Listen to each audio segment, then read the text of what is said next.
$15 billion, $1,000 from every Canadian family, handed to a foreign corporation that shipped jobs out of Canada. The Carney government refuses to release the contract, refuses accountability, and expects families struggling at food banks to just trust them. Conservatives are asking the only fair question. If you spent our money, why are you hiding the deal, and who are you really working for? Watch for yourself what happened next as this heated exchange exposed just how deep the government's excuses really go.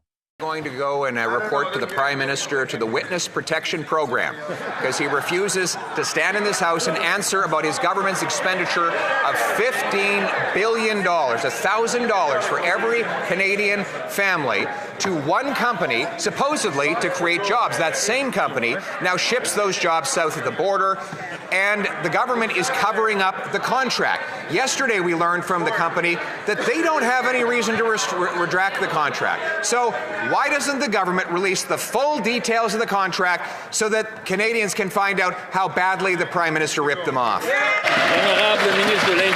The Honourable Minister of Industry. 3 points. First, he should ask the member from Windsor to come see from his side of the House whether she agrees with what he says regarding the Stellantis workers in Windsor. First. Second, when it comes to the documents, the committee members will have access to all the documents. That's a moot question. That's right. Third, when it comes to what is happening with Stellantis at Brampton, we had a contract. They broke the contract. Stellantis did. We'll get our money back, Mr. Speaker. The Honourable Leader of the Opposition. 3 points, Mr. Speaker, about this $15 billion bailout and handout. She didn't read the contract, she didn't read the contract, and she didn't read the contract. How can she possibly claim she's going to get the money back when she doesn't know what legal powers are in the contract? Because she admits she didn't read the contract, Mr. Speaker. So my question to her, as families are lining up at food banks because they can't afford food, how does she justify charging every single household $1,000 for a handout to a company shipping jobs south of the border? The Honourable Minister of Industry. Mr. Speaker, first and foremost, I didn't admit that. Second, I read the contract. And third, the committee members will have all the details. That being said, Mr. Speaker, what we'll do is we will fight for these jobs. We know that the workers are affected in the auto sector, in the steel sector, by the unjustified and unjustifiable American tariffs.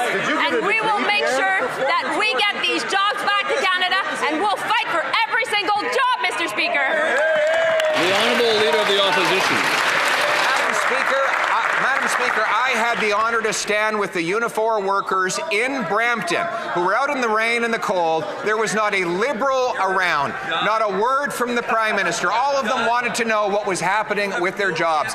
The Liberals had given money to Stellantis for that plant, given $15 billion to Stellantis for another plant. And those workers, out in the cold, unable to afford their mortgages, were wondering how it was possible for this Prime Minister to give $15 billion without even guaranteeing their jobs. Does he have the courage to stand up now and explain it to their face? The Honourable Minister of Industry. Mr. Speaker, I don't need any lesson. We don't need at least any lesson from the Conservatives when it comes to courage and standing up for workers that are unionized. That is why I was in Brampton along with the workers, and that is why I was even talking to Lana Payne a bit earlier today. Because you know what she was telling me? She was saying to me how much the Harper government and the Conservative government in 2009, when the government at the time decided to bail out GM and Chrysler, they did nothing to protect the workers, and that is what is their record when it comes to the auto sector.